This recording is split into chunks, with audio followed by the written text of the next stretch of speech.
Joining us now with more is SmartMoney.com senior consumer reporter Kelli Grant. Kelli, good morning to you. Good morning. Really important to go back and really see if you're prepared.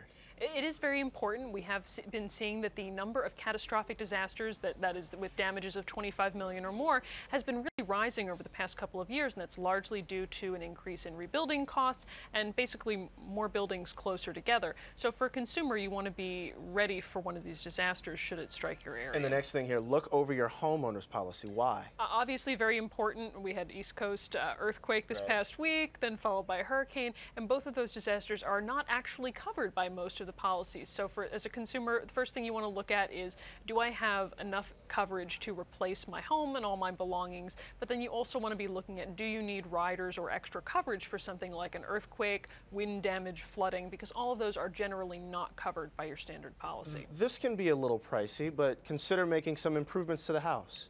Very well worth it. We've found that there can be some very cheap things, like for an earthquake, even just a few brackets, less than $70 to secure furniture to the walls. There may be state money in it for something like a tornado-resistant safe room, or there could even be some insurance discounts for more expensive projects like hail-resistant and wind-resistant roofing for something like a hurricane. Whenever you mention getting ready for a natural disaster, a hurricane for instance, people go to the grocery store, there are herds of people in there, the shelves are empty, but on top of that, you say also have a go bag. What's in it? Well, I mean, obviously we had people on the East Coast who were hunting for flashlights and batteries. That's two important components of something like a go bag. The basic idea here is that you have a bunch of emergency supplies that are ready to go if there's an emergency, so that you don't need to be fighting people at the store, or that if you need to evacuate, that you have this ready supply of stuff in a big plastic bin that you can just literally grab and go with you. And that should be some bottled water, canned food, different financial items as well. And if you're in an emergency situation or you have to evacuate, this is one of the most important things to grab. It's financial paperwork. Yes, very important. You should have all of the irreplaceable documents that you have, things like birth certificates, marriage certificates, social security cards, your passports.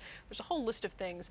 Basically separate, you want to have that in a fireproof and waterproof box in case you do need to leave it behind, but that ideally in one copy that you can kind of grab and go. Also your homeowner's insurance policy, very important thing to have there with you as well.